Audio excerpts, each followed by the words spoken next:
You're watching Lansdowne Roar, your home for Irish football news and nostalgia. Coming up on this episode, Brian Kerr returns to the Ireland fold for the first time in about 20 years. Slaven Bilic is hot on the lips of the FAI, if you believe the Mirror. And Sammie Szmodics gets his 25th goal of the season for Blackburn Rovers. All this and more coming up on Lansdowne Roar Live.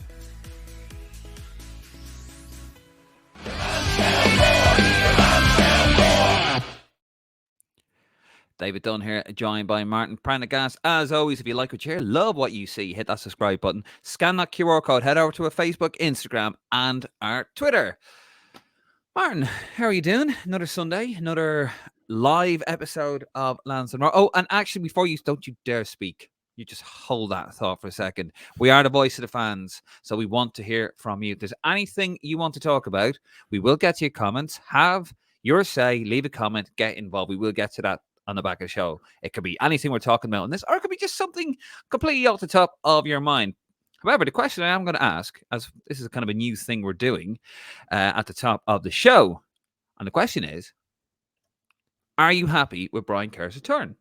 First time he's been involved with the Irish setup since 2005, when he was unceremoniously dumped out of the FAI by Mr. John Delaney, and there's going to be more on him later on with a certain social media account. But anyway, yeah.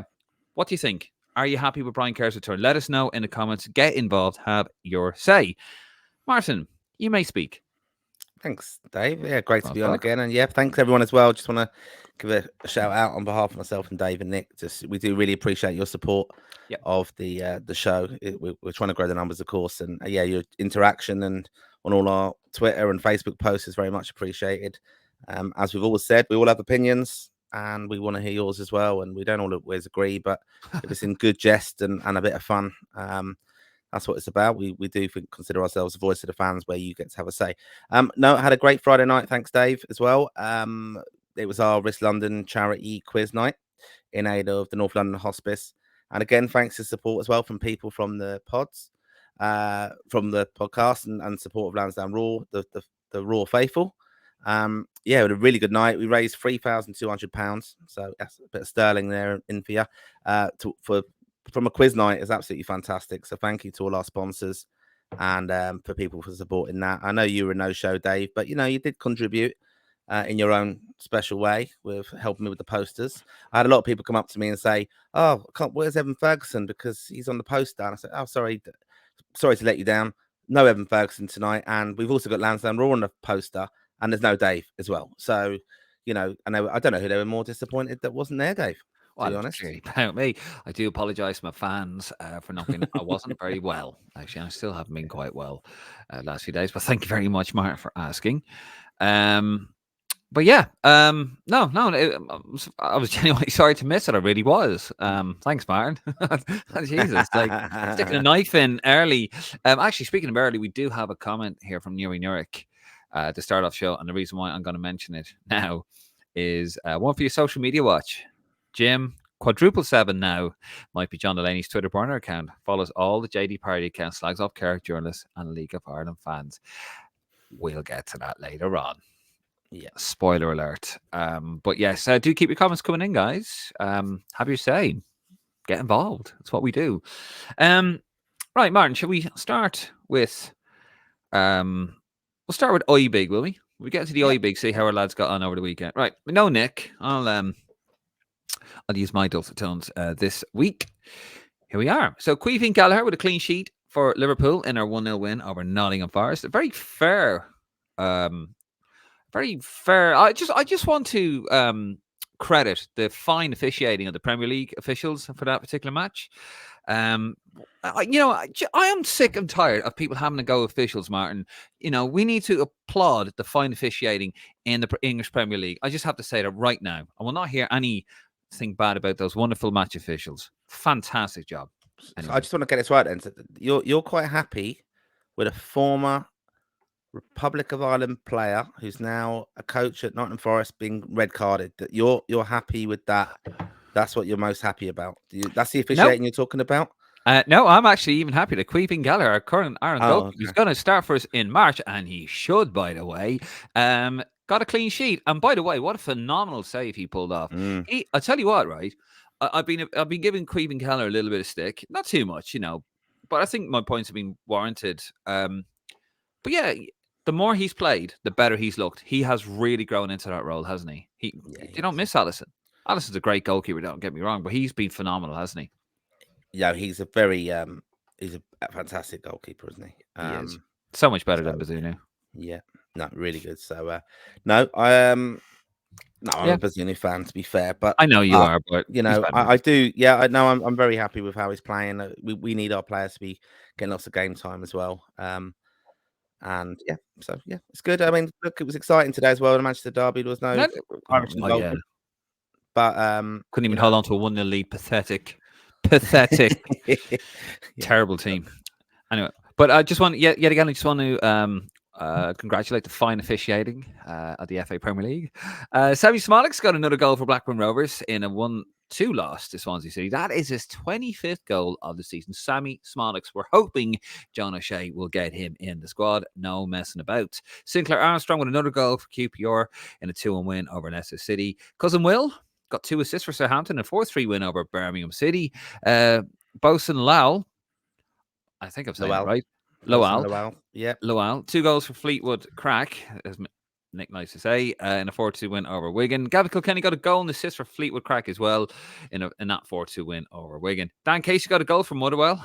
Got the winner, didn't he, in a 2-1 win over Rangers, although Celtic did slip up today. Ronald Curtis with a 94th-minute winner for Wimbledon in a 1-0 win over MK Dons. They're big rivals. Most hated rivals, really. The franchise done by the Dons. My local team, sorry, I've moved back to South London. They are my local team, AFC Wimbledon, and I do have a little soft spot for them, so I'm delighted to see that. Jason McLean got an assist for Wrexham in a 4-0 win over Accrington Stanley. Who are they? Good boy. And Vesti Ebiselli got a red card for Udinese in a 1-1 draw with Salernitana. Some team in Serie A. Who cares? I can't pronounce them. No, we do care. Of course we care. We are the caring podcast. The podcast for grown-ups, Martin. And also, Adam Ida missed a penalty, didn't he, for Celtic when they were still at 10 to give him a 1-0 lead over Hearts, and it all sort of fell apart after that. Yeah, it's a shame. Quite a good save, I suppose. But yeah, look, we've been talking about Adam Ida getting a good start to life at Celtic, and they can turn quickly, can't they? I think you told me that the Celtic fans can turn quickly. So you said that, was it? Jesus Christ, man! You're trying to get me killed. I'll have the Green Brigade outside my front door, for God's sakes. No, I think the Celtic fans are wonderful people. I think all fans are wonderful people. And yet again, just want to congratulate the fine officiating of the English Premier League. It's a story I'll tell you all fair about it now. I can't really say it on air, but it was quite a funny story yesterday. Right, so that's our boys in green. Tell us what you think, by the way. You haven't got any surprises. There's no surprises for me now. I did send you something that I was happy about yesterday, but you've clearly forgotten, not done it. Yeah, sorry. You didn't tell me in a warm-up. We were sitting there for about 40 minutes. I forgot about it. I thought you were going to spray it. And I forgot about it. No, that's fine. But I'm busy. I'm sorry. I'll do that as a, We'll put on a state of play. We'll put on a state of play. I'm sorry, Martin. I apologize. I did mean to put it on for you. Yeah, but you've missed that out. Don't miss that out on the Oh Big. That's big news. Oh, yeah. Go on, Martin. Tell us what's so big about Oh Big. Callum O'Dowd came back yesterday. It's back from injury. Cardiff. There you go. So that's another one. Another one that he liked to hate, but I'm delighted to see him back. And big game actually for him, coming back and playing against Bristol City. So back from injury. Obviously too short time, I would say, to be considered for the squad, which maybe you'll be happy about. But yeah, that was another bit of news I think I wanted to share with you, Dave. Fantastic. I'm sure Raw faithful out there are very happy to see Callum O'Dowd back. No, I mean, I don't wish anything on him. But yeah, the question I want to ask you as well to the Raw faithful out there, as well as the Brian Kerr return, Caoimhín Gallagher, should he start? Come on, he has to start over Gavin Bazunu. I know Martin's a Bazunu fan, but tell him why he's wrong. But we'll get to those comments in a little bit. We're going to get to the main topic here, Martin, of course, the headline grabber, shall we say. That there he is there. Brian Kerr returning to the Republic of Ireland fold. It was rumoured on Thursday night Friday morning, literally about, because I think O'Shea was announced on the Wednesday, so the next day it was rumored that Brian Kerr was going to come back. The Greener that is his nickname, and just a little bit on this here. So this is from the FAI media release. So former Ireland manager Brian Kerr set to join March camp as technical advisor, whatever that means. Former Ireland midfielder Glenn Whelan joins as assistant coach, as well as goalkeeper coach Rennie Gilmartin. I believe Rennie Gilmartin's from the under-21s.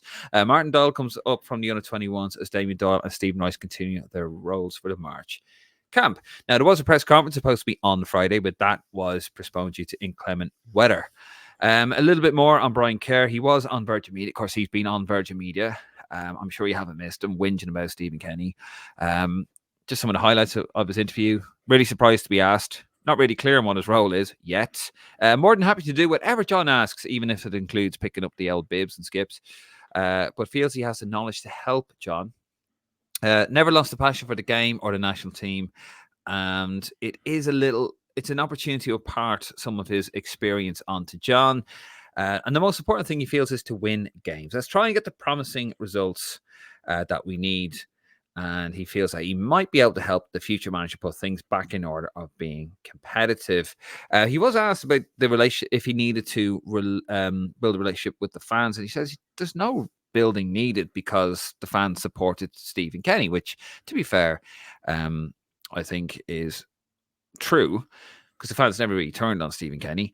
Martin, are you glad to see Brian Kerr back? And you lovely people out there, are you happy to see Brian Kerr back? Sorry, Martin, I keep interrupting you.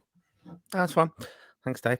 I'm kind of not surprised because I think it's part of the long-term plan here. I think it's going to be Carsley in April, to be honest. And I think I'm always leading with Agent Kilban, where he said about, when he was first muted with giving his opinions on the job recruitment, and he was saying about Carsley, and he also mentioned, name dropped, Kerr should be maybe perhaps involved. I think it's very important. The FAI's pathway, which I often talk about, as we know, it's what they want to do.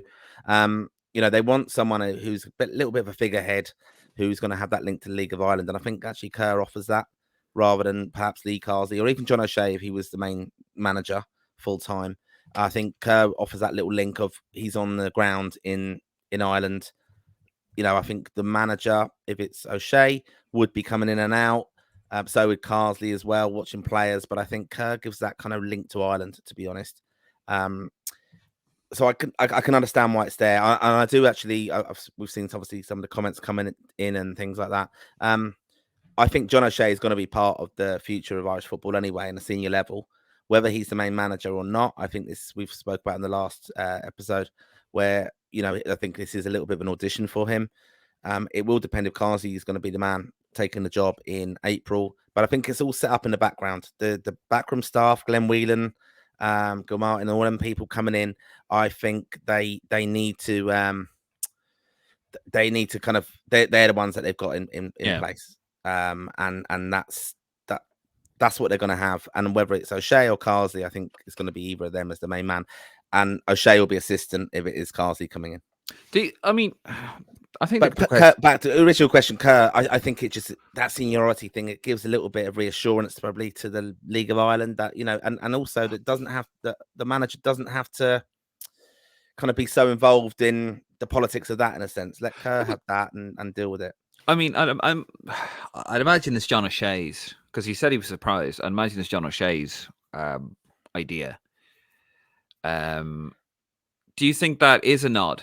Because Kevin Kilban has spoken about, Lee Carsley should get Brian Kerr involved. So that's kind of laying down the groundwork that you're going to have Brian Kerr involved in the current setup, in the new setup, whatever it is. If it is Carsley, he'll be involved. O'Shea will be part of the backroom staff, and he's just kind of laying the groundwork for that. He's planting the seeds, and these guys know about it, but for whatever reason, they can't get involved. I mean, are we giving the FAI too much credit here?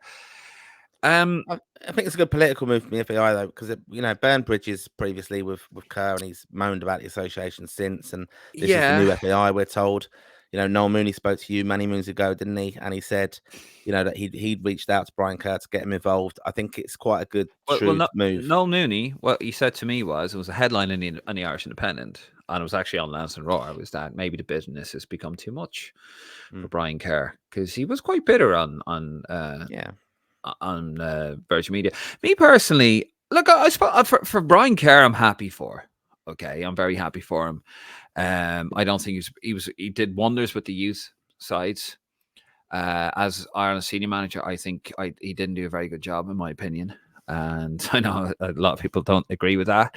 You know, the highest percentage rate of any manager, but never beat a team within a competitive match inside the top 80, 83rd was Georgia with that Ireland team, but it's still a very useful Roy Keane. You know, I as Ireland manager, I didn't rate Brian Kerr. Senior manager, as junior manager, fantastic, but as senior manager, I did not rate him at all, and I think he balls a lot of things up. I think this could be. I don't know if it's a political move by the FAI to get people involved and to sort of assuage the League of Ireland fans, because the whole Stephen Kenny thing went completely wrong, and I don't know. But you do have a tie there, then, don't you, Kerr? Like, you do have that. But I mean, it's not going to be massively popular with everybody, because he's not popular with everybody, and that's just. I'm football. Happy for him. Sorry, just to complete my point. Yeah. I'm happy for him, but I'm not sure what he brings. If I'm being perfectly honest with you, Martin, it reminds me when Eamon Dunphy was. It was around when Stan became manager, and George Graham's name was bandied about. And Eamon Dunphy, because he liked George Graham, his argument for him was at the time, well, he's a commentator on Prem Plus. That was the Premier League pay-per-view channel for our younger listeners. Well, he's in tune. He knows what's going on because he's watching Prem Plus every week. And is that what we're doing here? Brian Kerr watches football every week. He's a pundit. So, coaching's moved on. I don't really I don't think he'll be doing coaching. I think he just will be run ideas past a bit of a senior, which what ideas? Like, what are we talking about? Just even kind of tactical, like John O'Shea or even Carsley at that level is going to be quite inexperienced, right? So, and he's been in the job, he knows how the media works, and I think it's a kind of supportive voice, which I think is like a head of experience in a way, and I think it's going to help a little bit. I think, I don't think he'll be in the role. No, he's not going to be in the dugout or anything like that. No, I don't think he's going to be very long, though. It's a little bit like the Bobby Robson thing, which we didn't work out for certain reasons, but it's a little bit like that. And we do have these mad scenarios that Irish football historically have put in place. These, they like that person, so they're a bit close with the camp and things.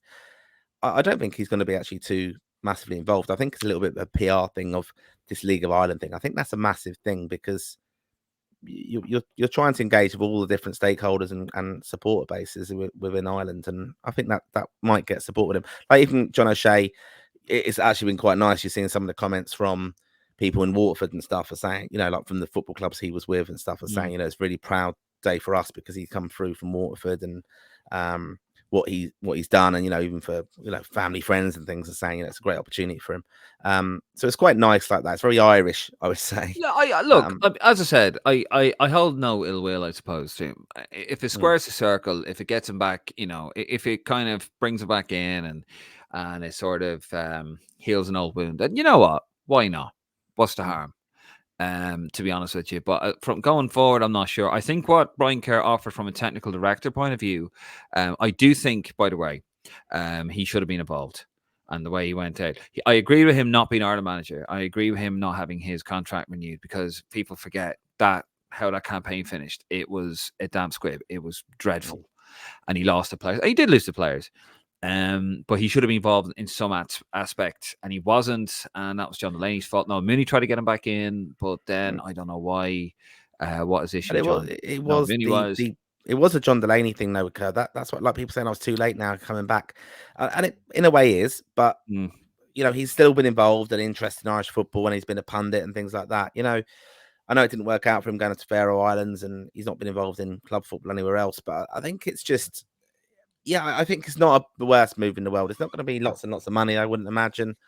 It's a bit he's not a link. It's a bit of a link as well to a bit of security kind of blanket in a way to the lads. John O'Shea won a European competition with him and things like that. It's that kind of it's kind of keeping the kind of old team back together, but not in the sense that it happened with Stan. Do you remember that? Like we've spoken about that quite a bit. You know, that debacle basically, and it was all that was a massive PR stunt and a big look, all the fans are engaged and Damien Duff's back to his best. This is a little bit different. This is like a new FAI pathway. They're investing in their coaching. People who've been on their coaching courses. So John O'Shea, Glenn Whelan's been involved in the underage as well. No problem with seeing him in there. McCarthy obviously is very good, like great reputation, more experience, I think, than John O'Shea. But I like the fact that it's the John O'Shea name. It's bigger. It's a bigger profile. Now whether that's going to work or not, if that's going to work or not, I don't know. But Kazi would have that profile. I mean, all of them are going to come with risk, and there's probably it comes down to money as well. Let's be honest, and it also comes down to what the FA want to do, and they're trying to really show that we believe in our pathway, and these people are part of it. You came in for a bit of welly on our last episode, didn't you, on State of Play when John O'Shea was announced. You were told you were kicking the can down the road yet again, just like the Kenny Project, all over John O'Shea. Another fella said, Martin, you're making a show of yourself with the Man United bias here. Your response to those, Martin? You're well, on the which bias, I agree, by the way. No. I think with the responsible, I think I was quite open on the show last time. I said I'm a Man United fan, love John O'Shea, and I said it's a Man United bias here without doubt. I want to see him involved in Irish football. I know the experience isn't there, but I've no problem with him being involved in it. You know, and again, we can't. It's ridiculous. Some of these, I know we're going to go on talk about Bilic and stuff, and other people with her names in it. We can't afford them. Let's be honest. We can't be. And they're not going to be there for the long-term investment of Irish football. Former Irish players will be. I believe that. Yeah, no, I do too, but I do agree with them. Your bias is absolutely disgraceful. Tell us what you think, though, folks. Is Martin biased? You know, has he got what's this little? Oh, I believe in John O'Shea. There you go. He's even got it on his handle there. That's why I took it off there. Have your side, leave a comment, get involved, and are you happy with Brian Kerr? Are you happy with Brian Kerr back? We'll get to those comments towards the back end of the program. We're going to move it on to Slaven Bilic. Came out last night. So here we go. I want to make sure I've got that. So Mirror Sport had on their Twitter, exclusive, Slaven Bilic is now hot favourite to get the Ireland job. That came from Gary Doyle. Here is a few notes from his article. He says, well-placed sources have indicated that Bilic, 55, is now the front runner to fill the vacancy. Would not be in a position to take the job until May, after the conclusion of the Saudi Pro League, where he's currently manager with Al Fatah. Sources have indicated that the FAI's financial offer of around €520,000 per year would be acceptable to the Croat, who would welcome the chance to work on a long-term project, as the FAI intend making a 4-year offer to the new boss. They also now have the safety net of knowing that if talks with Bilic don't work out, O'Shea is in place. Then the next day, we had this. Oh, not that. This. The 42.ie. No FAI contact with Slaven Bilic over Republic of Ireland job. The 42 understands that the Croatian is unaware of interest from Abbottstown bosses. And the Irish Examiner chimes in as well. It says, actually, Bilic is contracted until 2025. It surely puts the FAI off, Martin. What do you make of it? I mean, Slaven Bilic, he's in the Saudi Pro League. Is this really what we want? Is it, first of all, is this who we want? Second of all, is this another kite being flown by the FAI? This is shite. Without doubt. It's rubbish. It's just not even a story. I can't have it as well. I wouldn't want him. I wouldn't want him. But I do you think don't it's going to care happen? what he's done. No, it's not going to happen, and it's rubbish. It's just a clickbait article, and it's absolute nonsense. I can't see it. And like I said, I would not want him involved. No. It's away from what the FAI are trying to achieve. They want to put in a head coach. They want someone who, if the head coach then gets tapped up by another country or club and goes into club football, that they can bring in another head coach and it doesn't all unravel below the scenes, below the surface. That's the way most football teams are going now, international teams as well. So do you know I can't see it. I have to say, this has really highlighted some of the conjecture from the Irish media, I think. Just some mad stories coming out here. Like, just, is it, you know, because I was talking to a friend of mine today, and he was saying, Jesus, like, you know, some of the names on this list, like, they're absolutely, you know, depressing, you know, and I was saying, back to him. See what you think of this, Martin. Was that I think it shows you where we are. Where a real standing is, not just on the pitch, but from administration level as well. The standing of the FAI. These are the sort of names that we're looking at. Real bargain basement here. I mean, I know some Slaven Bilic will have his fans. However, his managerial career, he did well with Croatia for 6 years, but that was 12 years ago. He had spells with Lokomotiv Moscow, Besiktas, West Ham United did okay, then it fell apart. Then it's been El Ittihad, West Brom, didn't last too long there. Beijing, Watford didn't last too well there. And he's currently manager of Al Fatah. Not for me either, to be honest with you. Maybe 10 years ago, perhaps, he would have been exciting. Oh, yeah, something a bit different. However, also the fact that the FAI, if he's got a year remaining on his contract, it doesn't matter if the Saudi Pro League finishes in May. There's absolutely no way they're going to pay for anyone out of the contract. And besides, like, is this yet again? Is this just more conjecture? Like, well, actually, his season finishes in May, and he's kind of around what the FAI are looking for. Because I'll give you another. Where was it? I had a little. Oh no, it was on the article itself, but it goes in. Apparently, he has a preferred formation at the FAI, like, and all this. And I'm thinking, this is bollocks. It is. I can't see any grounding behind it at all. It's been a lot of that. I want to see it. It has just. I think it's just been looking at who's not in a contract and who might be. It's just speculation. It's trying to keep the interest there, of course. Because it did fall off a little bit with the Oireachtas debacle. But then we're back on it now, and obviously the press releases, and there's a press conference tomorrow, I believe, as well. So it's helping a bit with the kind of interest, I suppose. But yeah, it's just speculation.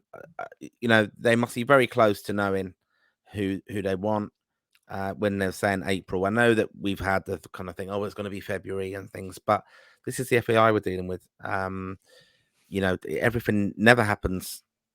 It never happens date-wise that they're going to say the FAI. That's just it. I've said from day one, right? Like, I think basically if they unveil Carsley, I would say fair play to the FAI. Honestly, I would say fair play to the FAI, because they've had all the journalists squabble around the place, like, just, it has to be this guy, and look, we'll put 2 and 2 together over here, and we'll get this guy, and we'll do our maths and we'll get this guy. It's just been all like that. It's been complete and total conjecture. And at the end of it, they go, no, we got Lee Carsley. We just had a little bit of a thing with the financial package, and it turns out he wanted to finish.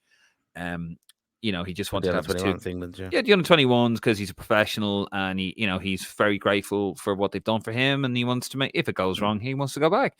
And we just in that time, we did have John O'Shea, and we did have this other guy, Brian Kerr, coming in, and it's all part of it. And we just want to smooth things over. And yeah, that was it, really. No, we knew it, but we had to keep digging away, because this was the guy that we wanted. And no, we never asked any of these guys whatsoever. I would say fair play to the FAI. Now, if it turns out that John O'Shea does get the job in the end after all of this, I'll be like, wow, this is a complete mess. This was a total mess. Because let's be honest, if it was John O'Shea, and he went out and announced John O'Shea, it would have been John O'Shea announced long ago. So it wasn't John O'Shea. So if it's not Lee Carsley, whoever they announce, Martin, it's not going to be the number 1 pick. And if it's not Lee Carsley, I think that will pose more questions than answers. Yeah, if it's not Lee Carsley and they appoint John O'Shea, the narrative may well be, we didn't want to put the pressure on these March games, so we called it interim, put the backroom staff, and we were agreeing all the people in the background, because I think they're still going to bring in some coaches in the background and things like that. They're still doing this restructuring of course, within the FAI, of course. So I think that will be their get out, and the answer to John O'Shea's press conference when he's announced as main manager of the years, that, do you not think to yourself, were you number 1? Do you think? And he's just going to be turning around and saying, look, as far as I'm concerned, I was given the opportunity, and now they want me, and that's fine. A little bit like what's happened with Eileen Gleeson, temporarily doing it with the women's. Yeah. And that seems to be Mark Canham's thing. Maybe that takes the pressure off. You could well say that. So I wouldn't be as negative about it if it was John O'Shea, that, it's the backup idea, because Carsley never come out and said, I'm interested, or no one's actually confirmed. We've had sit-down talks with Carsley. That's the thing. And then, we want to hear, like, even there's got to be more to it. That they've got to be chatting to Carsley, of course, because otherwise you would hope that with all the speculation and stuff, it's not helped the recruitment if Carsley turns around and go, I've never been interested in it. We'd want him to come out and say, I was never interested. Like, I've not taken it this time. I'm staying with England. You'd rather he do that than just let it all drag on and speculation mount. So I'm hoping it's just tidying up in the background. Yeah.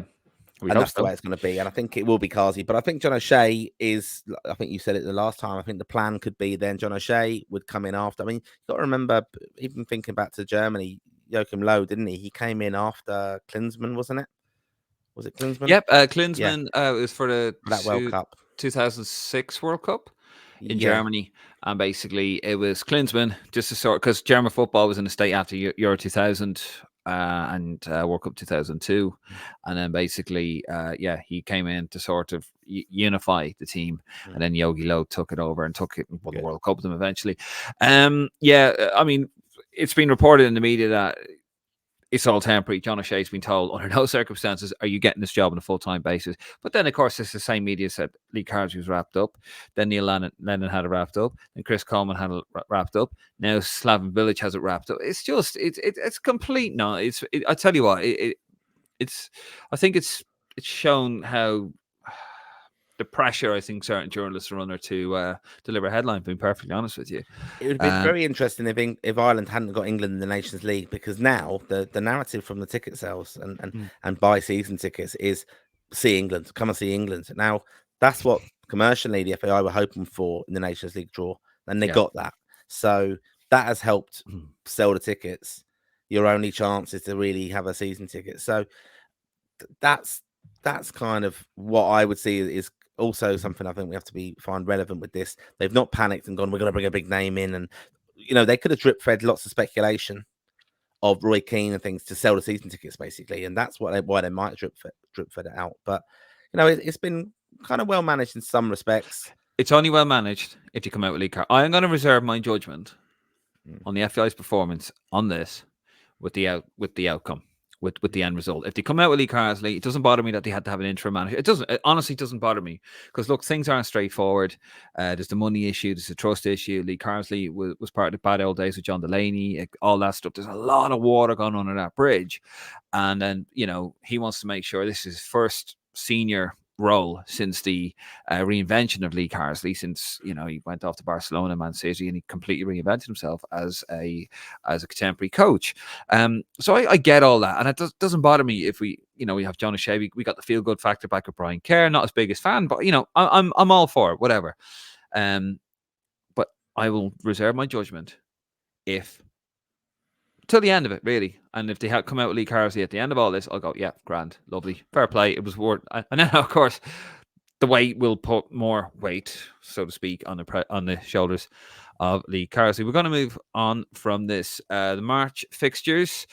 Of course, on the 23rd, we got Belgium at home. That's a 5 o'clock kickoff. And we have Switzerland home 3 days later. That is a 7:45 kickoff. Very interesting to see what happens there. Martin, are you ready for Social Media Watch?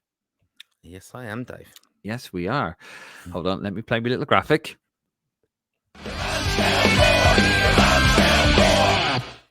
Right, Social Media Watch. I mean, there's only one place to go. We didn't really have anything, Martin, until you sort of pulled one out of the bag, and we're talking about a tweet. But yeah, this guy, a burner account, Dave at Jim 7777 now. He's got underneath it nothing. Joined June 2019, and that's around the time when a particular former CEO sort of left his position, I think, or the gardening leave or whatever around that time. So Martin, you brought this to my attention. Now, folks, if you are watching, let's have a little bit of a watch along here, right? If you can. So I want you guys watching, if you can, get that address at Jim 7777 now. I think I might have a link here, actually. Hold on. Let me get to the comment. So have a look at that, right? So if you can copy and paste that Nero can put up. And I want you to head over to Twitter and put it in, because this is gas. Martin, he is following all the journos, Go on to his replies. Go on to replies there on his Twitter, and he is having a go at everyone, Martin, isn't he? Yeah, it's quite interesting. A few journalists kind of broke this story, and it's quite funny their interaction this evening on Twitter. I'm not going to call it X; it's Twitter. Yes.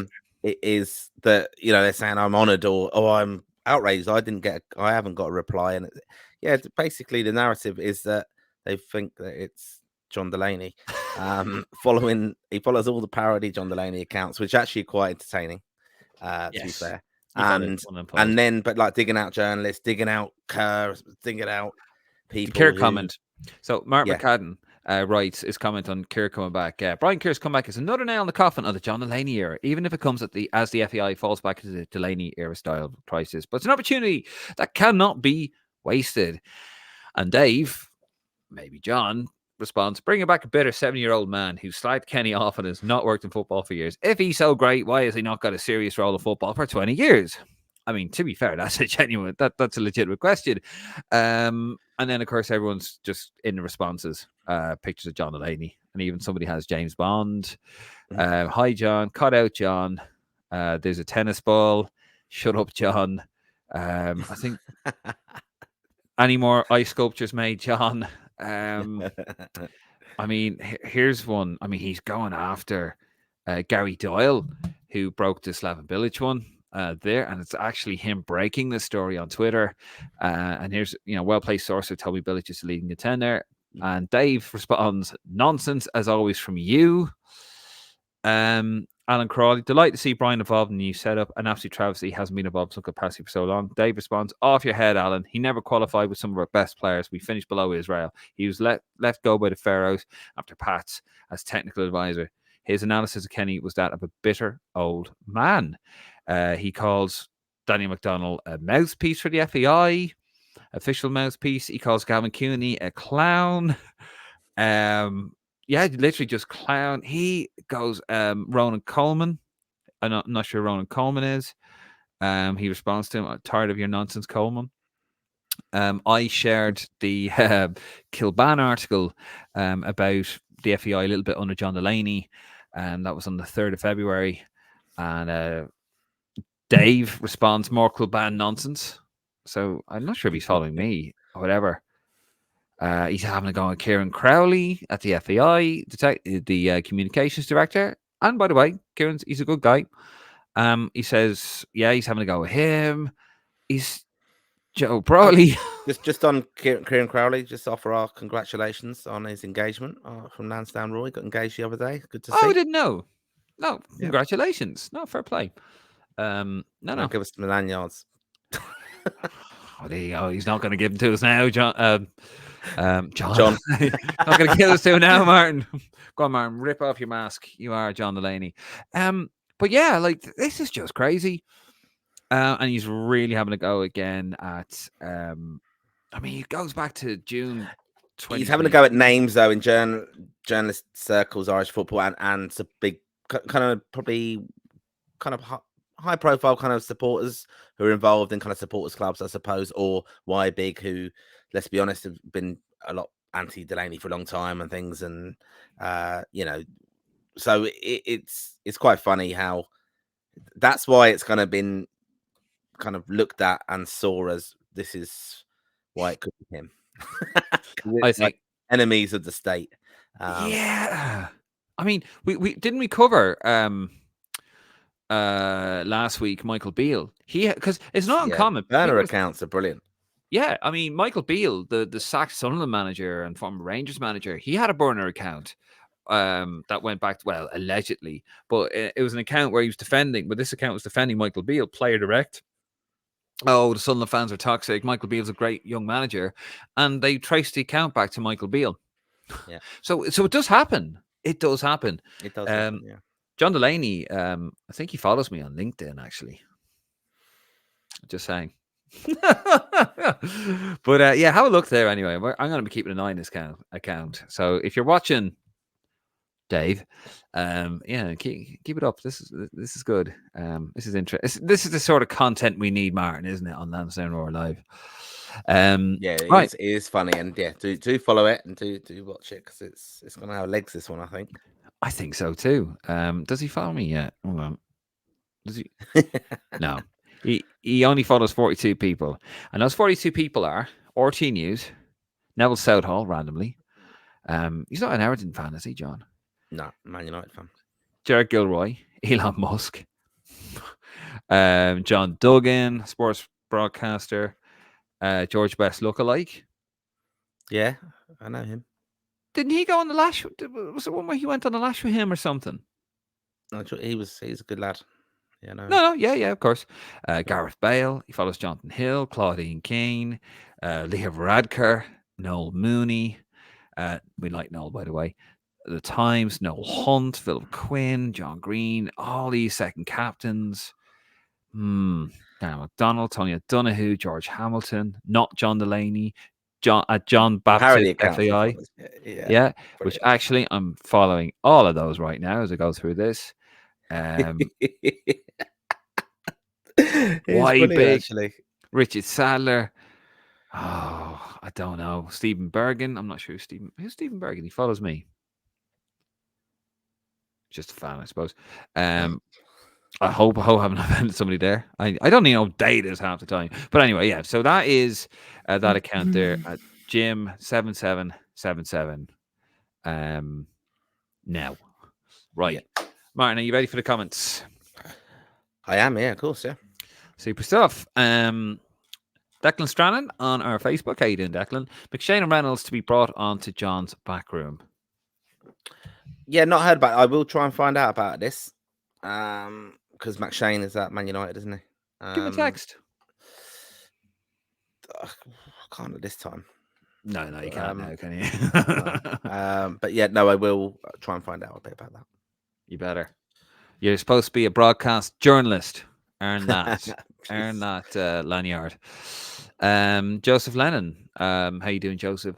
Lads, that Bilic stuff was some crack. Not a hope he was anywhere near it. No, I think we both said it. Joseph, Martin and me, we said it's absolute nonsense. Not a hope that's going to happen. If he does have a year left on his contract, that any sort of payoff, not a chance. Watch tomorrow. We'll be scrambling to do a live with Martin. Sebastian Elton, how you doing, Sebastian, on our Facebook channel? Remember when Kerr was in charge for the 2006 qualifiers? We were in such form at the time that some pundits were picking us to beat France. It feels like a different universe now. The member berries are hitting strong tonight. I do remember, Sebastian, basically Kerr lost the Ireland team after he threw away 2 extra points against Israel at home. 2-0 up, flying. Duff and Andy Reid interchanging, absolutely tearing the Israelis apart. King gets injured, brings on Graham Kavanagh. Yeah, he brought on Graham Kavanagh, didn't he? Put Duff on the left. No, he put Duff up front with Morrison, Kilban on the left, Andy Reid stuck on the right. And then it was 2-2 at the end, wasn't it? Yeah. Oh, yes. The member berries are always working here. Joseph Lennon. My thoughts on O'Shea and the interim team is that I don't think they will be interim. I think this is the new guys team with a couple of lads helping out until he takes the reins. Makes no sense to be bringing the likes of Paddy McCarthy in for 2 games, seeing he is so highly rated. I think that's a good, that's a nice angle there. Not an angle, sorry, it's the wrong way, but maybe good view in it there, Joseph. I mean, he did say, didn't he, Mark Hannam, that we're going down the Eileen Gleeson route with this a little bit. And maybe he was kind of, certain people who kind of want to tell you these things, but they can't really tell you, but they sort of give you a little flight and you go back and go, oh, yeah. Maybe he's hiding it in plain sight. But that's the same thing with Eileen Gleeson. No, she's not going to get the job. She's an interim manager. She's just in charge for the Nations League, one or 6 games, and she got the job on a full-time basis. I don't know. Pat Roach Carsley in April? Possibly. Hopefully, Pat. Do you reckon, Martin? Yeah? Still? I think that's I do have the kind of idea that that's their number 1 target, but I wouldn't have a problem with John O'Shea, and that's in my extreme bias. Very extreme bias. Brandon Walsh. Paddy McCarthy is more qualified to manage the team than O'Shea. He is, but he's not got the profile name. And that is a key thing. They want someone who can talk to the media, and O'Shea can. That is I know it's not about a nice guy, but it's someone who then, like, not, squeaky clean, but, a winner ultimately. You can't knock his medals. You can't knock his achievements with Ireland and as a player, senior pro, conducted himself really well at Sunderland in that debacle, very, very loyal to them. Captain of teams, a natural leader. It's a risk, of course. He hasn't got the experience, but Carsley's experience is with the under-21s. And where'd you get experience? Like you can't, like, we slag. No, but we slag off though. Look, you have to give people opportunities. And also the fact of it is, I know it's kicking the can down the road. Some people would say, or I've been referred to before, but profiles get you jobs, right? Lampard, Rooney, and Gerrard have all got jobs in senior management, right, of big clubs. Based on their names. That's the fact of it. And John O'Shea is ultimately a name. No, I agree and there. That's why Ireland can go into it and affordable as well. And he's done it through the FAI thing. This talk of bringing in a manager like Bilic, he's not going to be for the long term of Irish football. Whereas John O'Shea is coming from he's a company man in a sense, without being a company man. He is a company man. No, he is a company man. But I think John O'Shea's doing it for the love of it, because let's be honest, he doesn't need the money. He's independently wealthy. No, but that's just the way he is. No, I do. And he is a name, and people were ringing me up. Come on, John O'Shea. Everyone, like anyone spoken to over here in London. But no, I mean, I do think whoever gets it, he'll be next in line. I think he will be after whoever gets. And to just go on to this as well, right? Like, I know people say, what criteria has Paki Bonner got? Like, what qualification to be able to appoint in the managers? What I was aiming at. Most of the heads, most of the heads of the countries in UEFA, the figureheads of different nations, are former players of that era. That's just it.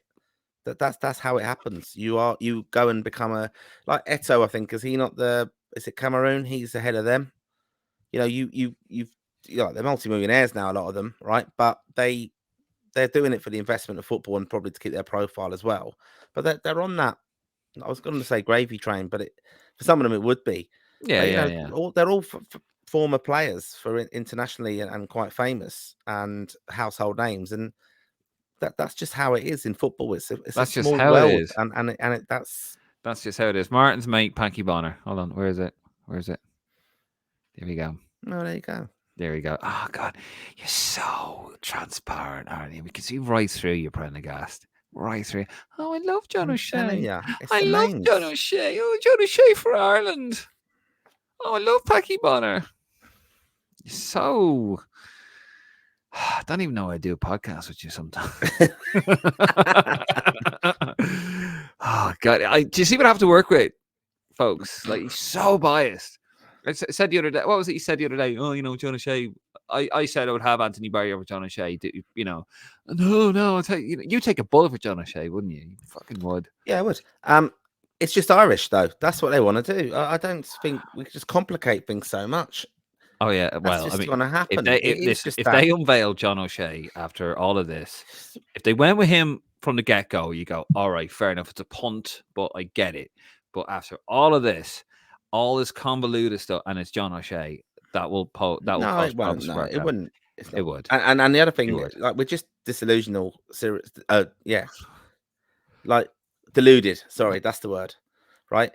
You're not gonna, people think, we could go in for Jose Mourinho now, and no, come on, it's just not happening. No, but I'm just saying, some of the people put out there, they weren't ever going to come in for Irish football for the long term benefit of it, and that's what they've got to kind of do. That you leave our faithful alone, Martin. Having to go with, but them. I do. Yeah, look, everything's going to be a risk, but look, we're broke. We need to kind of give it all a lift. We need to get sponsors in.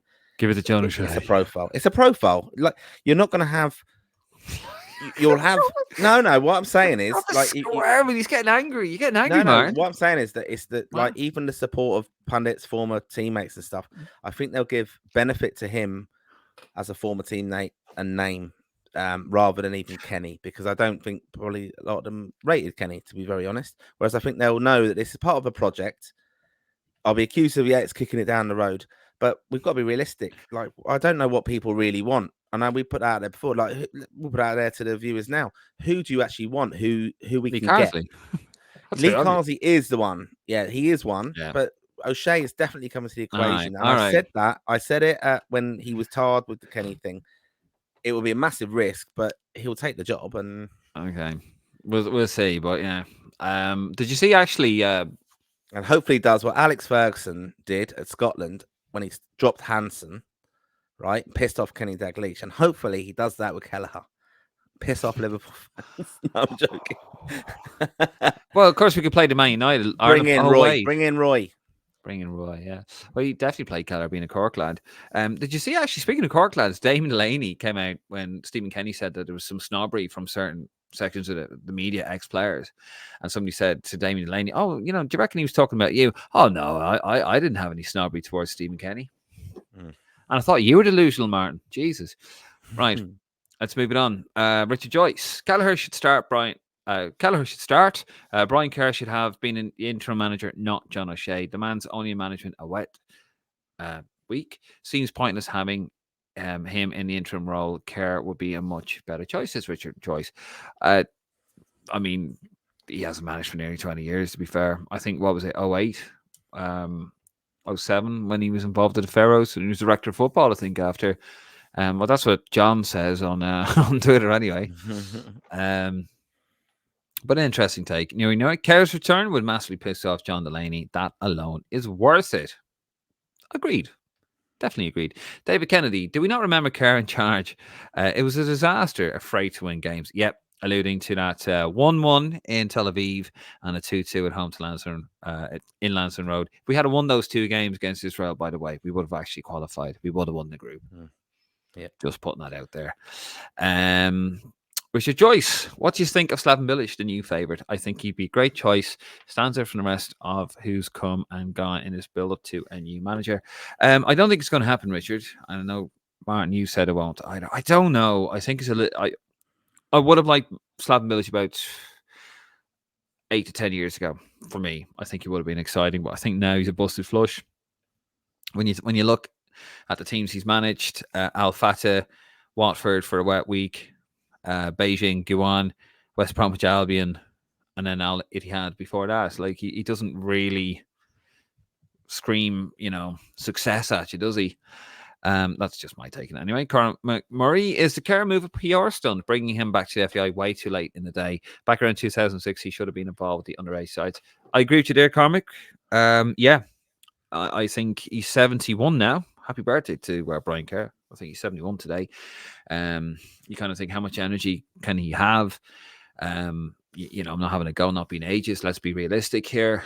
But yeah, I think it is a bit of a PR stunt. I think it's just to appease. I used the word assuage earlier on. I think it's to appease the League of Ireland fans a little bit.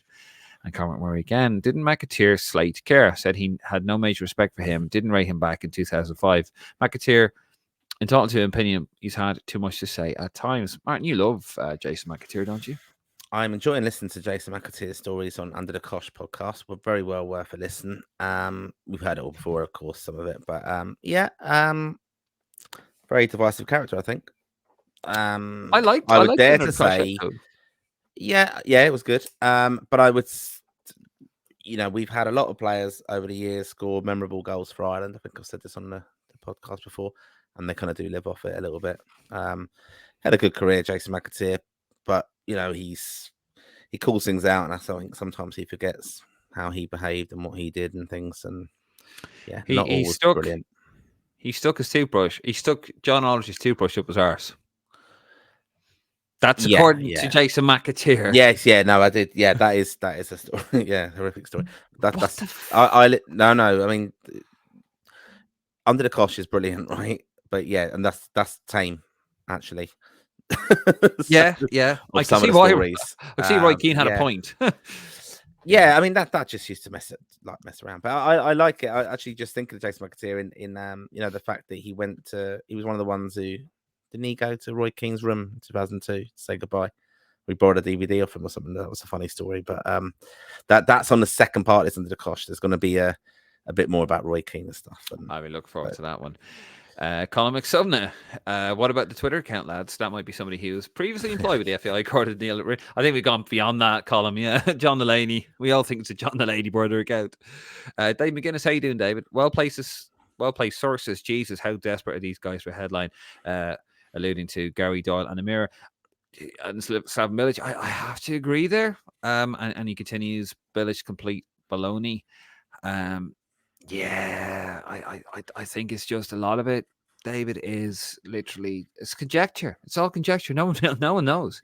Felix Unger, how you doing? Felix Martins, mate. Are some people saying that if Ireland do well in the next 2 games, O'Shea should get the job? Martin is, by the way, Felix, just saying it. Martin is definitely saying that. That's a deal breaker then, and 2 meaningless friendlies. Ridiculous. And Kerr was a terrible manager, no doubt. Do you know what, Felix? I think we feeling the simpatico here. Do you want to respond to your mate? Meaningless friendlies, though. Like, there's an opportunity for some of the players now to come back in under a new regime, I suppose. New ideas. I know O'Shea was there with Kenny, but I don't think he had a massive say in it. And I actually like the continuity of it in a sense. And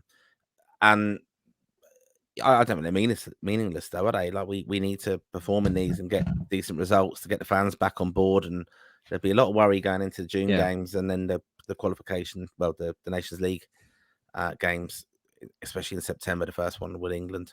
There's a lot of pressure going into that if they don't get good results here. So I wouldn't say they're meaningless in that respect. Okay. God, you just won't say anything bad about John O'Shea, will you? John Murphy, what do you make of the Slaven Bilic rumours? Does not contradict the plan Mark Canham has. Personally, I still think it's going to be Carsley once the under-21s qualifiers are up. John, I 100% agree with you. Yeah, I wouldn't read into Slaven Bilic comments whatsoever. And yeah, I think once they're done in March, you don't have a game till September, Martin, do they? No. So yeah, that's why it's a possibility, and I think it will be progressing with that. New York measure on what a shambles the FAI are. They had almost as many appearances in front of the Oireachtas committee, that's 8, that Ireland have had competitive victories since 2009, which is 9. And when you consider 4 of those wins were against Gibraltar, yeah, it doesn't really give you much hope, does it? G, how you doing, G? Bilic is a great candidate, by the way. His personality could also be a great match. I do think, he's a very. When he got fired by West Ham, I think he actually got in contact with the players and said, lads, where did it go wrong?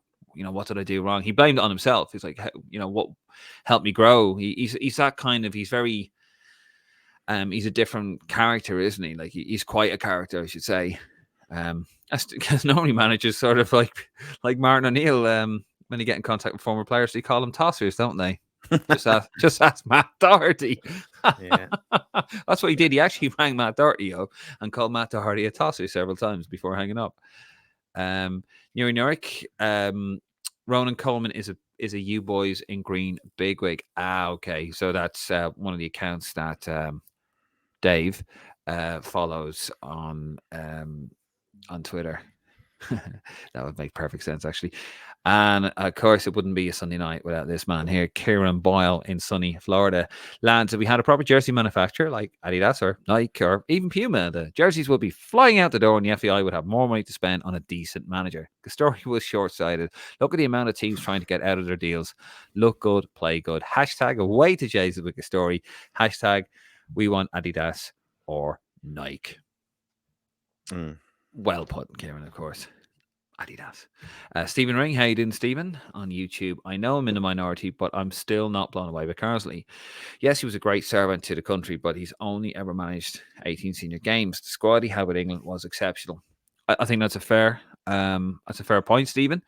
Look, we want Lee Carsley, but we both, correct me if I'm wrong, we both accept that it's a punt. Yeah. It's going to be a punt.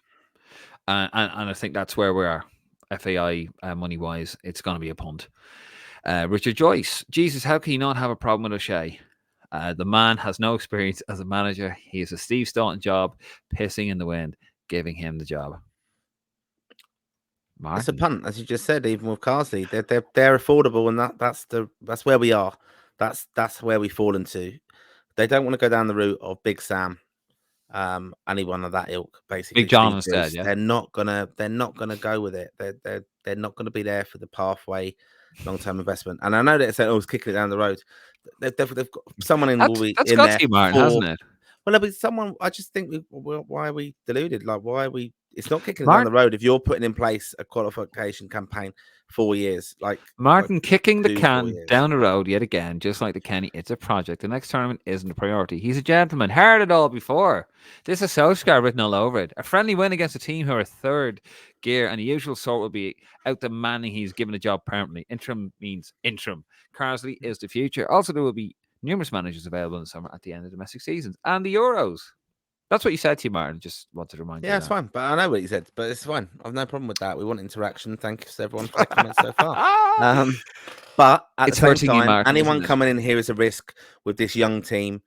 You know, we haven't even over the last few months been able to really talk too much about the players and who's coming into it. I mean, I know we've done O-Big earlier, but it might be worth just having a quick chat now. Like, Sinclair Armstrong, another fantastic goal. Mikey Johnston's goal is good. We've got an exciting. Ben A's doing well, getting a bit of a profile. I know Evan's gone off the boil a little bit, but I mean, I can't believe people are even questioning that. The guy's 19 years old.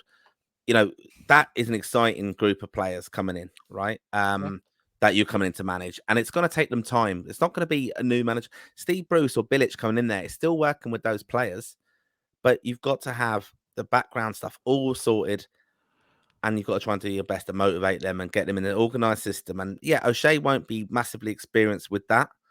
Neither will Carsley, though, in some respects, and that's where perhaps you do need different voices. They played at high levels, a lot of these guys as well. People saying, "Oh, Paddy McCarthy's a more experienced coach." Yes, he is, but he's not an experienced manager. But that's what we were saying, weren't we? It's not actually hard to be a manager. You need to have good coaches, and if they get the coaching staff right, Dave, you could probably do the job to motivate them. I beg your pardon. Of course, I could do the bloody job. Yeah, I'm fabulous. Here, I've just been sent something here on WhatsApp. Actually, a bit of breaking news. I didn't see this. We're going back to the Dave Twitter. This is all sort of breaking here. Yeah, this is brilliant. You said this to Johnston Hill. Hold on. Let me just put this on here. This is what we do on Lansdowne Roar Live. We sort of like throw breaking news at you here. This was just made available to me. Hold on. Bear with me. It was to do with the Euro 20. The Euro 20, is it 2028, is it, that we're hosting? Yes. Yeah. You having a glass of water, Martin? Are you calm now? Are you calm? Are you sure? Yeah. You want to talk about it? Defending Joe O'Shea there. This is what you said to Jonathan Hill. Hopefully you can visit Dublin for one of the games.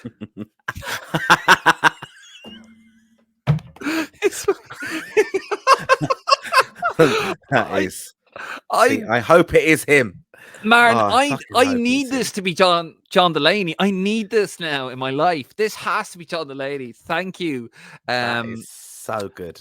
That is brilliant. Thank you for sending that in. That came to me via WhatsApp. I had to, I'm kind of breaking the protocol, but I had to add that in. That is brilliant.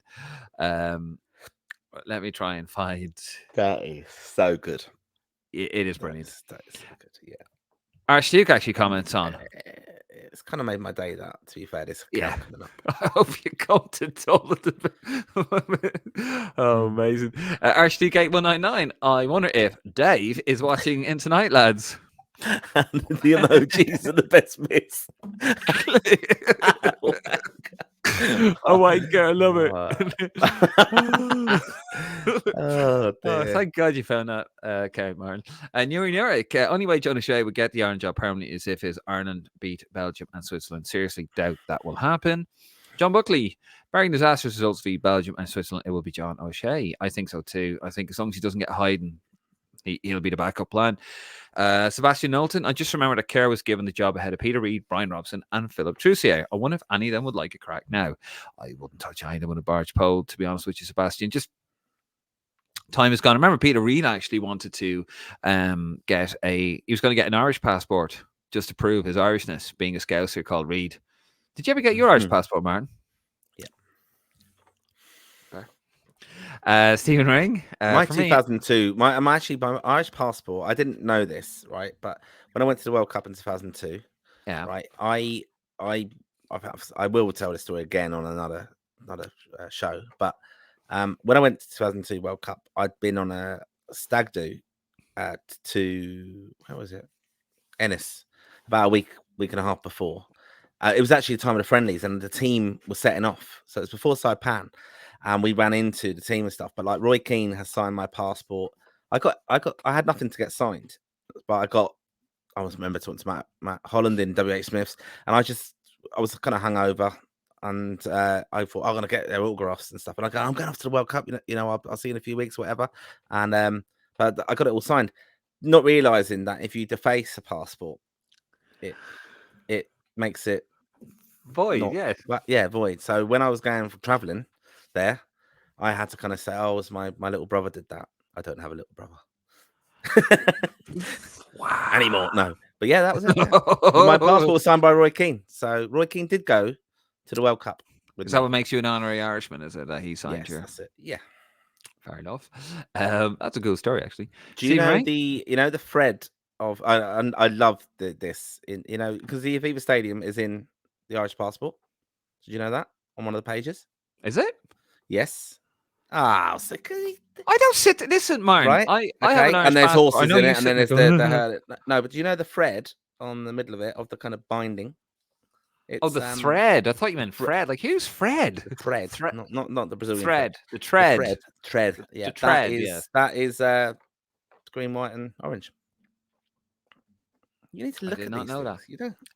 God, is that when you get your Irish full passport? Of knowledge. I probably have a little bit quizzy from the London Embassy. Get your Irish passport from the London Embassy, and you start when you get off the plane down what's it, Kilkenny or whatever, and you start kissing the ground. Oh, I'm home. Yeah, that's it. John, give us a pair of boots, John. Love you, John. Remember me, David? David, do you remember the time in Saipan? God. Right.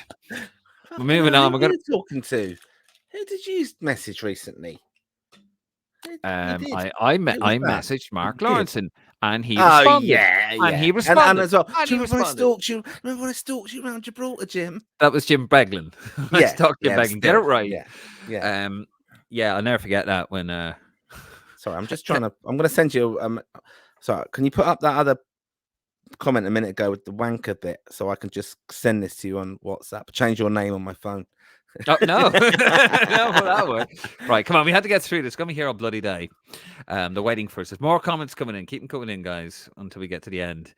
Stephen Ring, for me, I still think Harry Ranard could be the best option. I know he took a massive pay cut to get the French women's job, but wouldn't be ridiculous money. If money's no object, then Johan Low is a great option. Hang on a second, Stephen. Is that your comment or Nick? Is that Nick's burner Nick's account? Comment, is it? Yeah. Nick's burner account.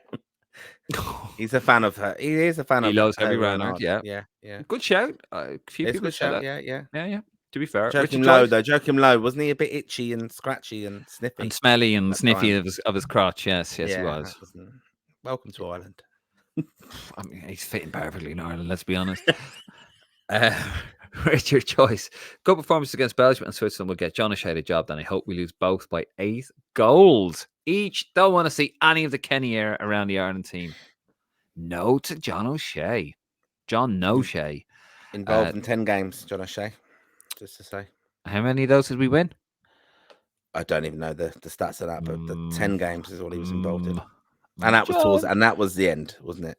John, it was the end, wasn't it? Thank God. No, but, yeah. At least Anthony Barry, when he came in, he saw an immediate impact. Didn't see that with John O'Shea. Just saying. Stephen Ring, hard to judge Bilic on his term at Watford. No manager there is given a chance. That is true. That is a basket case of a club, Stephen, to be fair. Connor McBretty. I'm sorry. Remember West London? Supporter of West London? Oh, yes, of course. How you doing, Connor? I'm sorry. I don't know what day it is most of the time. Damien Duff is the man now for the job. Great coach and has got the best out of an Albert Shells team, getting them to Europe. Highly thought of at Celtic during his time. Stephen Bradley wants him as Ireland manager. Shamrock Rovers manager Stephen Bradley, but I don't think it's going to happen. I think it's fair to say, Martin, very quickly, we did mention it on a previous podcast. Excellent coach, very well regarded, but he cannot manage upwards, can he? Could you imagine him with the FAI? He just could not manage upwards at all, could he? He would hate them. Yes, I think he hates everybody at the moment if you're not wearing a Shells top. David Nicholson. Quick question, lads. Is there a pitch inspection tomorrow at around 1 p.m. at Tallaght Stadium? Derry City have requested a pitch inspection before they travel. Don't know. Say one, Martin. Honest answer. I'll read out the questions. You find out. Go on. I'm trying to find out. Martin's going to find out for you. Stephen Ring, is there anything to be said for Kerr to replace Hill after the win? That new FAI, me bollocks. Stephen Ring, I don't know what, I'd say I don't know what his administration skills are like. And Brian Kerr, I certainly know what John Hill's administration skills are like. Let me get the picture. There you go. I don't know, to be honest with you. I don't know. Has a time, passed for a Brian Kerr to be involved in the hierarchy of Irish football? Maybe hasn't. He does. Here's one for you, Martin. I think Irish football is so archaic, and it's so rudimentary at times that somebody like Brian Kerr, who is 70, 71 years of age, or whoever, could go into Irish football and make a difference because just the foundations of Irish football is so poor over the last few years that somebody could come in like that, and he could make a difference immediately because the setup is so poor in certain areas. So I don't know if Brian Kerr, maybe 15 years ago, I reckon. I mean, he was a technical director, wasn't he, at the FAI for a bit before Packy Bonner took over? Yeah, he was. Yeah, so probably could do it. Adam Kavanagh, evening from California. Good man, Adam. Best thing for fans to do is ignore all speculation from the media about manager candidates. It's becoming very clear the FAI are not on the ball with it. I know, Adam, but the thing is, we'd have nothing to talk about on the podcast, would we? We're loving it. Adam Kavanagh, personally, I love the Kerr appointment. That has O'Shea's call written all over it. Hill and Cannon probably didn't even know who he was. Yeah, to be fair, Adam, yeah, probably. G, if we can't get Carsley, a risk. I want Bilic, or failing that, Keane, and failing that, wait for Ian Holloway. But I like Ian. Ian Holloway, no, that would be box office as well. Yet again, he was a good manager back in the day. Have you found that out, Martin? No, they're doing previews of it. I can see that so there's no mention of a pitch inspection. So no mention of a pitch inspection. See, that's what we do. We're not based in not based in California. We're in Blighty. Yeah, we're in Blighty. I got into serious trouble for saying back in Blighty after the Gibraltar game. Do you remember that? That was in Portugal. Do you remember when we told everybody, like, we put on this, welcome, we're in Gibraltar, when we flew to Faro? And everyone's like, you're in the wrong airport, lads. Yeah, Jesus. People start shouting at us. They did. Fucking idiots. Not in Portugal, but yeah, on the Facebook page. Stephen Ring, I think Evan needs to leave Brighton. Nobody wants to pass to him anymore. Makes great runs, but nobody looks for him. I think the whole team, Stephen, is really suffering at the moment, isn't it? Yeah. They've gone completely off the boil. And when your team's off the boil, the strikers look back. He's not getting the ball. Stephen Ring, Dave could do the job, but he wouldn't be able to pronounce half the team names. Is that your burning account, Martin? Is it? Brilliant. That is. Don't like you anymore, Stephen. Brilliant. Yeah. Stephen Ring. Well, I mean, to be fair, it didn't do Jack Charlton any harm, did it? Look, Bosun Lowell, you couldn't. That's another one. You couldn't name him earlier. Been talking about him on the pod for fucking months. Oh, I don't know. I don't know anymore, man. Stephen Ring, if the Caseland Park redevelopment could be dead in the water with the amount of people trying to block it, unionists, what are the chances of us getting an automatic spot instead of a playoff? Yeah. There's two spots, isn't there? Isn't there two spots? It's like whoever qualifies, and then there's two out spots. Of the 5, after yeah. So it's just England are through anyway, aren't they? Yeah. Let's be honest. Scotland probably are too, to be fair. Then hopefully Wales, and then it's just us in Northern Ireland through. Happy days. Yeah. Joseph Lennon, Peter Reid's family fought in 1916. That's true story. Yes, that is true. Yeah, that is true. New in New York, Javi Renard. In that case, I want Pep for Ireland boss. After all, that's as realistic a possibility. Fair enough. Dennis Jenkins, good crack, lads. A great podcast as always. Keep up the good work. Quite big. Thank you very much, Dennis. Thank you, Dennis. Now, Dennis went up to the poster as directed by me at the Clattering the other night and subscribed. So, good man. Cheers, Dennis. Good man, Dennis. Appreciate it very much. No, we do. If you haven't subscribed to the channel, to the YouTube channel, hit that subscribe button. Go on. You won't regret it. Stephen Ray, or if not Kerr, maybe Kenny instead of Hill. At least he lives in Ireland. I do think there is a place for Stephen Kenny in Irish football. Absolutely, Stephen. The Podge Quinn. Would Steve Cooper be a shout? Do you know, someone else said that to me, actually. My future brother-in-law said that to me. I'd take him. I really would. He's a quality manager, but we don't think we could afford him, Martin, could we? Again, I don't know. Is he of the Asian profile that he'd want to do an international job? I don't know. He probably has club ambitions. He's going to be one of those who a club would come in for him. You know, he's going to be on the radar of everybody, isn't he? He's out of a job at the moment, probably doing the gardening leave as they do. You know, people think managers, they don't really understand football, how that works. You go out, when you get sacked, in a way, unless your contract stipulates it, basically you're on gardening leave, aren't you? Yeah. Because you know all the contracts of your players, you know what the kind of club budgets are as well. So I know that changes quite a bit, of course, but that's why lots of the time it's and the compensation, of course, but you know, the league, the LMA, the League Managers Association. Great Sometimes game. when a manager's sacked, when a it was a great game. Right. It was a great game. Sorry. League Managers Association. Yeah, it was a game. LMA manager. I don't know that.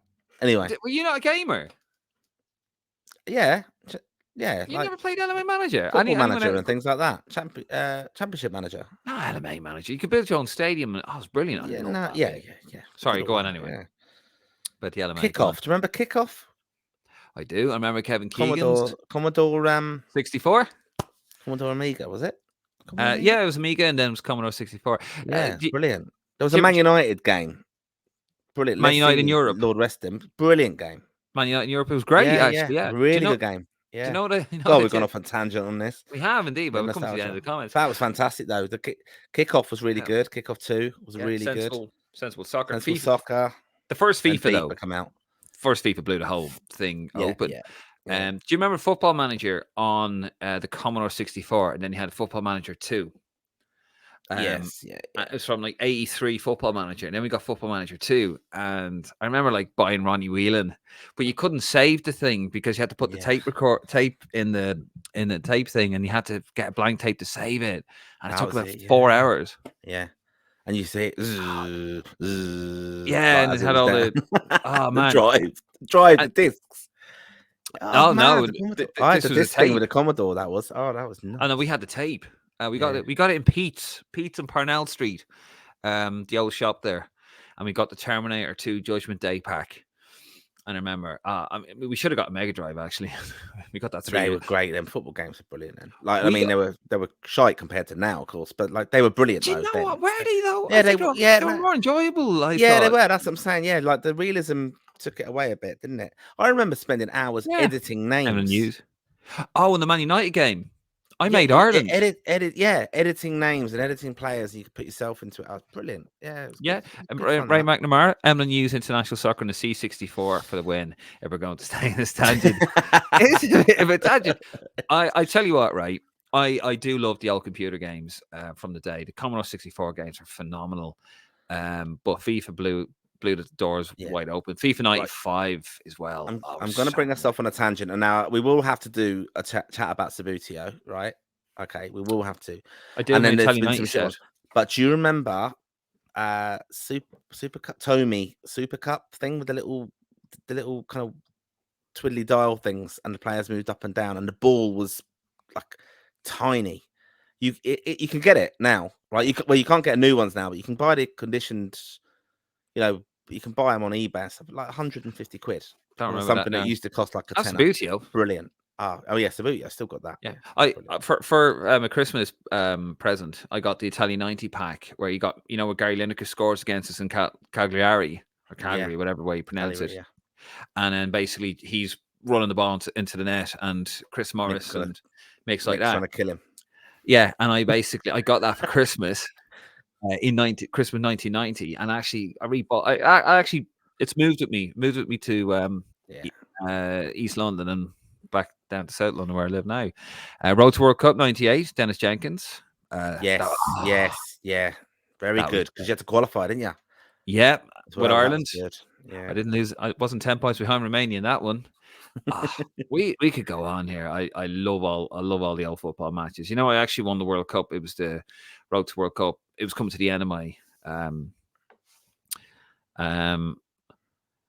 Oh, hold on. Raina McNamara. Hold on. Discussion of Sabutio as well. Jesus, lads, I'm glad I stayed up late for this. Had the same Sabutio set as David, going by the description of the packaging. And Ray, did you have the floodlights as well? It was the floodlight pack. I have them all. Yeah, the pitch invasions. I often do that because, you know, like the policeman on the horse. Yeah. The little set and the referee and the assistant. It's class. And you could even get the crowd that you could, if you were kind of bothered, you could paint them. But then you got people painted. But even the cameraman, the little stanchion with the camera. We used to have the stands, and we used to have because we got green fencing. We had sets from the 70s. We went to where I lived in Clondalkin. They had a thrift shop down right across from Boss Hogs. Right, yeah, 2 floodlights forward would have been nice. Would have made more sense. I had floodlights on my Sabutio before Lansdowne Road had floodlights. So did I, actually.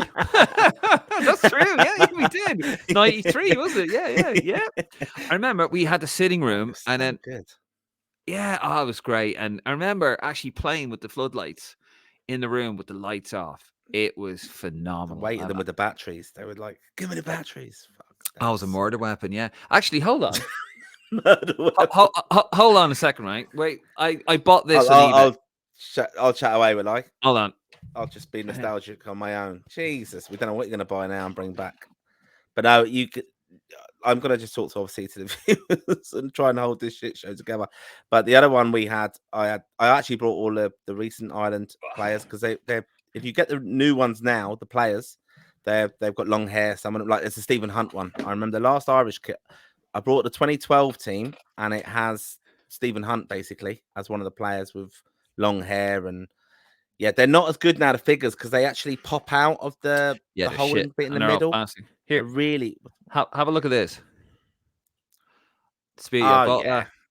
Look at the tension. I actually broke this one, but Klopp's one, is it? Oh, very nice.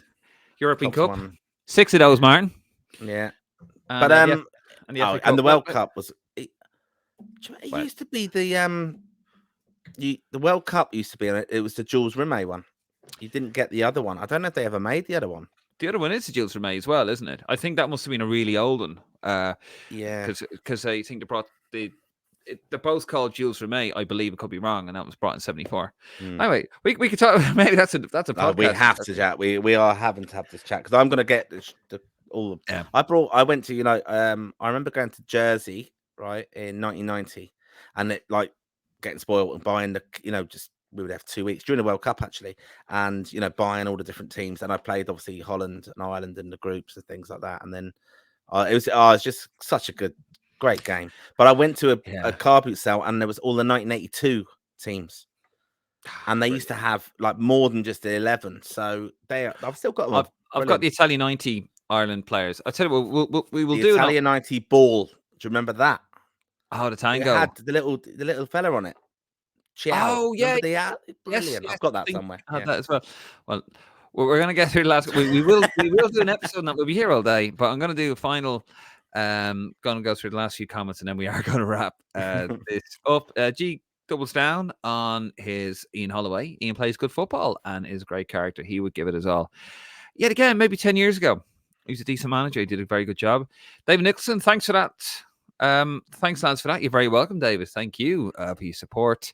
Connor McBurty, Ollie Horgan is the man for the Ireland job. # Finn Harps legend. I mean, he does do great work there. David McGuinness, a bit of a report yesterday in the game between Brighton and Fulham. Was that the game in Craven Cottage yesterday? Zero service coming into him. Made no mistakes when he had the ball, but got absolutely nothing from the wingers all day. It's a team that is literally gone off the boil. Adam Kavanagh says it's not CA, it's actually a Canada flag. Sorry, it just comes up with a little CA. Adam, was the Revolut sponsor complete bollocks? I think so, yeah. Apparently they had interest, but it wasn't enough. I've read that. I heard that somewhere in the 42. I did read no. They've not really invested in sponsorship and stuff. So they're thinking, why is it coming now? They were offered. Yeah, they were offered money. Apparently, it wasn't from Revolut, I believe. But no, it's actually, Jesus, that's bad, isn't it? Apparently they're going to have a new sponsorship, but apparently didn't offer any money. No, don't quote me on that. That's what I heard on, it was Balls.ie, I think it was. So I could be wrong on that. I'm just going to put that out there. But still no word on that. And you know what, Martin? We've got to the end. That is it. Thank you very much for your comments. Oh, hold on. We actually have to do something now, Dave. We do have to do something. We have to announce the winners of our YouTube.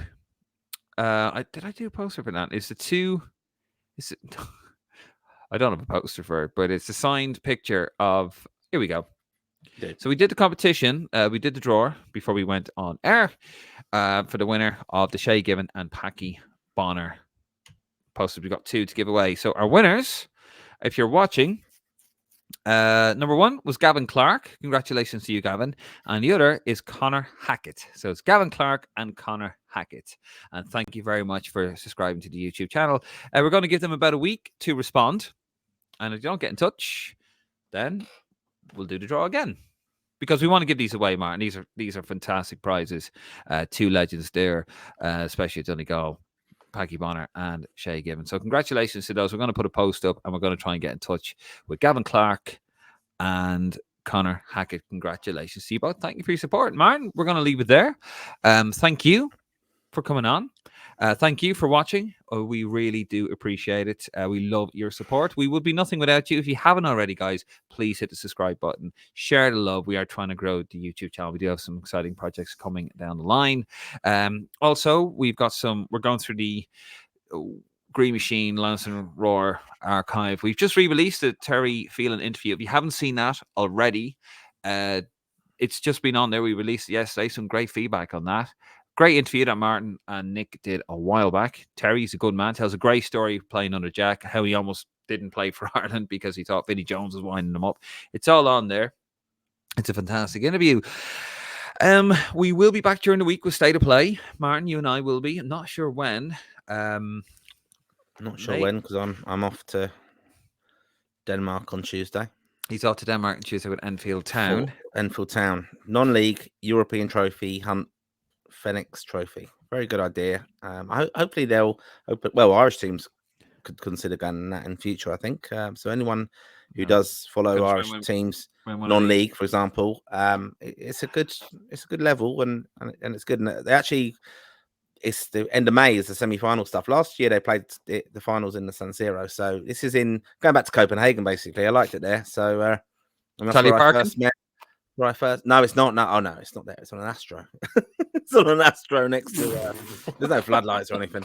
But get me Sabutio ones. There's a good crowd of us going. I think we're actually going on the.